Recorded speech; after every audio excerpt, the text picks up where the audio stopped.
My name is Emily. I am currently 43 years old. My husband John, who was the same age as me, passed away from a heart attack 2 years ago. His departure was truly sudden. We, as a couple, were not blessed with children. It was a long and painful situation. There were times when I felt guilty because John, who loved children, couldn't have one. When I expressed my feelings of inferiority, he firmly told me, "Even if we don't have children, we can live happily. It's fine if it's just the two of us having fun together." From then on, we as a couple decided to strengthen our bond and share happy moments. Despite that, a change came to our lives. Just when we thought things were looking up, I experienced the loss of my beloved husband and was enveloped in loneliness. In this harsh reality, I ended up living alone under the same roof with his mother, with whom I often clashed. We lived together. John's father was not around due to their divorce. The fact that our home was a two-family dwelling was the only saving grace. However, she started to frequently visit, possibly because she missed her deceased son. I felt concerned by my mother-in-law, who was domineering and often made snide remarks. "I've been against you being with my son from the start." "What do you mean by that?" "It's because he married a woman like you that John died. You should pay for it." You've told me this multiple times, but are you suggesting that I am to blame? He probably got sick because you couldn't manage his diet. I bet your seasoning was too rich. The fact that he gained weight after marriage proves it. It's true that John gained weight after our marriage, but he always said the food was delicious and ate it with joy every day. John has a kind soul. He would accept even if the food wasn't good without complaining. If you had been more attentive to his health, this wouldn't have happened. These words suddenly told to me by my mother-in-law before John's funeral 2 years ago were a huge shock. She made it seem like John's illness and passing were my fault. Those words were extremely painful for me. Even if it wasn't true, being told the same thing every day affected me mentally, making it a very difficult time. For my mother-in-law, John must have been the most important presence. I could imagine how painful the sudden and too early departure of her beloved son must have been. I could understand her inability to control her emotions. However, her attacks on me escalated day by day. And I never thought that something like that would happen at the time. "Because of you, my precious son is no longer here. Were you aiming for his insurance money from the start?" How many times are you going to say that? That's just not true. You planned not to have children just to get all the insurance money for yourself, didn't you?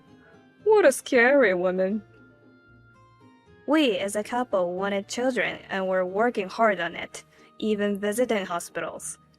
No matter how hard we tried, we were not blessed with a child. The idea of aiming for insurance money is ridiculous. Huh, do you think I'm going to be fooled by that act? Every day without John is unbearable for me. I can't possibly act like you assume, can I? Why can you say such cruel things? It would have been better if you were gone instead. Why did John have to go through this? Those words are too much. I can't see my son anymore. What would John think if he heard what you just said? Blaming me won't bring John back. John was a calm and admirable son. He worked so hard. Why did he have to meet such an end? It would have been better if you were gone instead. There is a limit to everything. There are things you can and cannot say. Huh? I'm just talking to myself. I'm just saying what I've been thinking. It has nothing to do with you. What do you want to say in the end? Move out. Why should I move out? Living with you makes me feel like going crazy.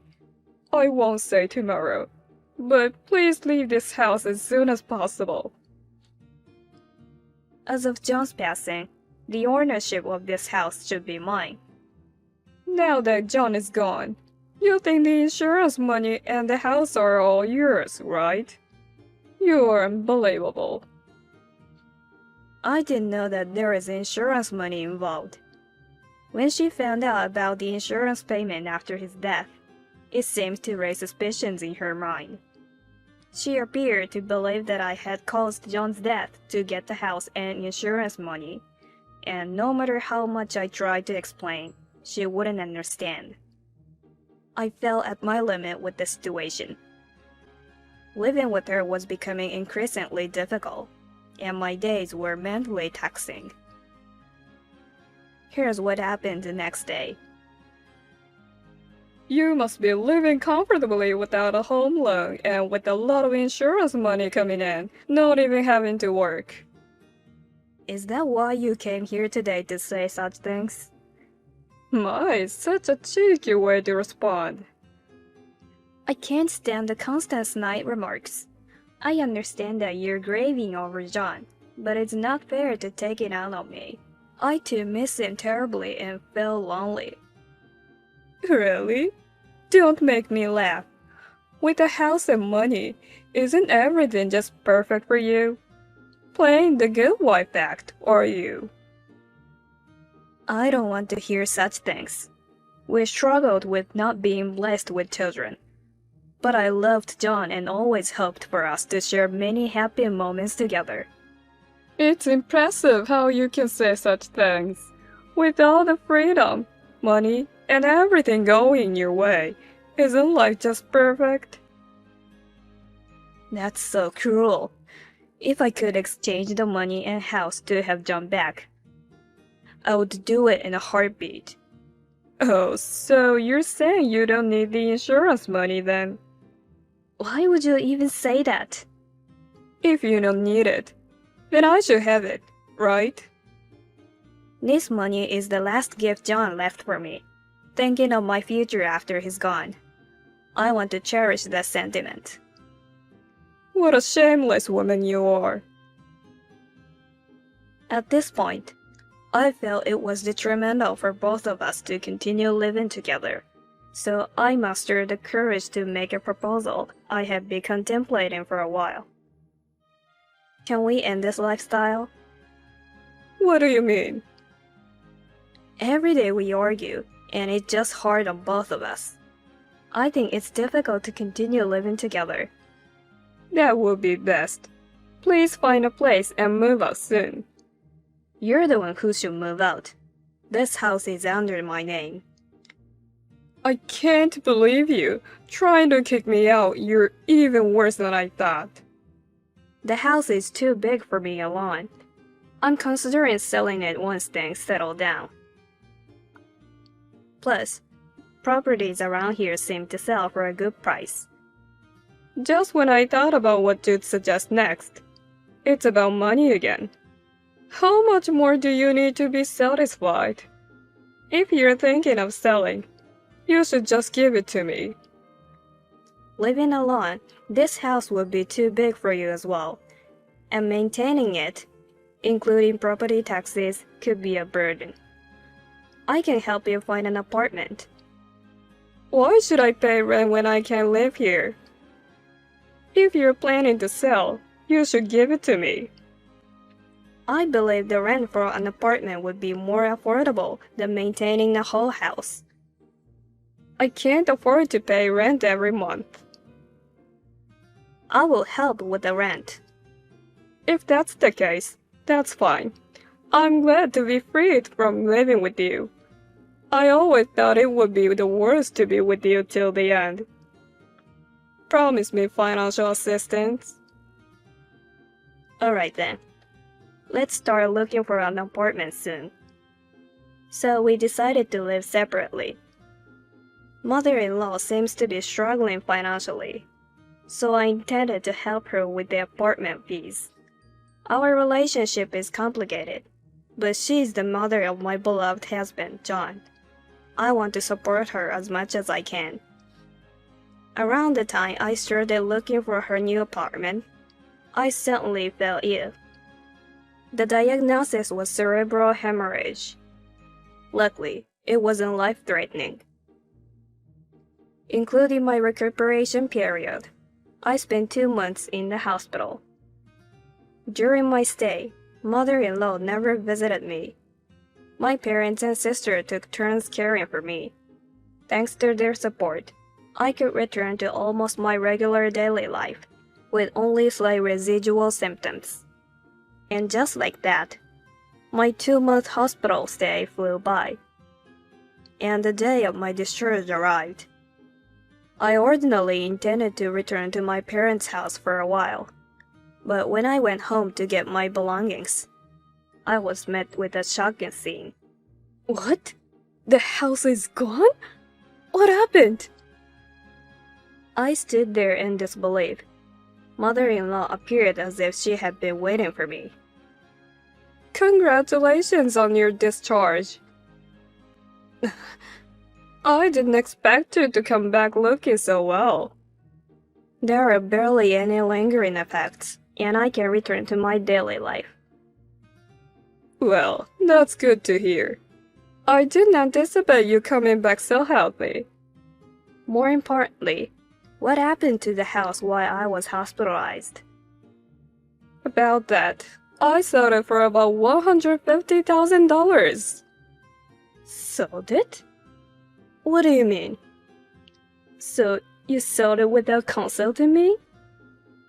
I had a friend who wanted to live around here. Her husband works nearby and they're in a hurry to find a place. So I just sold it. Selling it without even telling me is unacceptable. It's not a big deal. Right after you were hospitalized, I got this offer. I thought even if you survived, you'd probably have difficulties living normally and might end up in a facility. So I made a decision on my own. Don't be mad. I can't believe it. But thanks to me finding a buyer, we got $150,000 from selling the house. Unbelievably, while I was in the hospital, mother-in-law sold the house without asking me. The acquaintance had always wanted the land around my house, and mother-in-law took it upon herself to conduct a private transaction. Are you planning to sell someone's house without consulting them, and then keep the money for yourself? The house was originally under John's name, right? That's true, but I don't think it's any of your business. Anything that belongs to my son John is mine. You interpret everything in your favor, but that's not how it works. What do you mean? When John passed away, the house title changed to my name. So what? Selling a house without the owner's consent is almost criminal, you know. Please don't call me a criminal. Who would you think you'd be able to live a normal life after hearing about the cerebral hemorrhage? That doesn't mean you can just sell it. Why are you making such a scary face? Do you think you'd win in court? How about splitting this 50-50, so $75,000 each? It's not about the money. Then why are you so angry? While I was hospitalized, she sold our house on her own and used the money to buy a condo for herself. Coincidentally, a condo next to our house was on sale for about $75,000. And she lives there now. Moreover, my belongings were placed in a new home. When I had my cerebral hemorrhage, she seems to have thought my condition was serious and made various decisions ahead of time during these 2 months. I decided to tell the self-centered woman the truth. The house is no longer under my name. What do you mean? I was in the process of selling the house while I was hospitalized. So what? Because of the good location, it was quickly decided. I was supposed to handle the procedures after I got discharged. But I've already sold it, so it's too late. You should cancel it right away. It's my house, so I don't have any reason to cancel. Please explain the situation to your acquaintance and refund the $150,000. What are you talking about? I've already bought the condo, so I can only return half of it.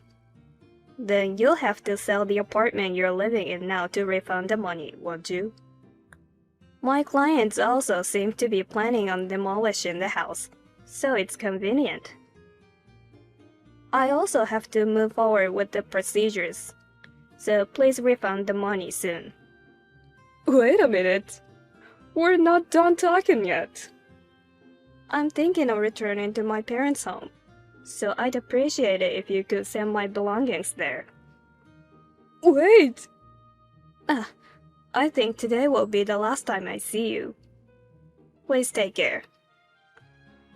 Following this, I cut ties with her. Later, I heard she apologized to her acquaintance whom she had sold the house to without permission and repaid them. The cost, including demolition and inconvenience fees, amounted to about $170,000. Furthermore, although she sold her apartment, its value had decreased since her purchase. Consequently, she ended up with significant debt. On the other hand, due to her actions, I saved on demolition costs and made a considerable profit from selling my house. Then, a new house was built on the land where we had lived. I was nostalgic about the familiar place where I had spent happy times with John. Seeing the new house evoked bittersweet feelings, but I visited the place. Unexpectedly, someone I never wanted to see again appeared. Well, it's been a while, hasn't it? Why are you here, mother-in-law? I'm on my way to work. You're going to work now? Yes. So you've started working. I'm in debt hell because of you. Why is that? I have nothing to do with it. What happened to the assistant for my apartment you talked about? We've cut ties and are no longer family. So that discussion is void. John would be saddened by this situation. I'd say the same thing to you. What do you mean? John always prioritized me and treated me with such kindness. He was always considerate, wasn't he? What are you trying to say? You used to blame me almost every day, right? Saying that John's death was my fault. Yes, because it's the truth.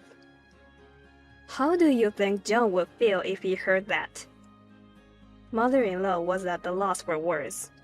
John built a multi-generation house for us because he was worried about you, did he? Yes, he did. Don't you think John would be saddened to know that you sold the house he built with so much love and kept the money for yourself? You're being sarcastic. If John hadn't met you, he would still be alive today.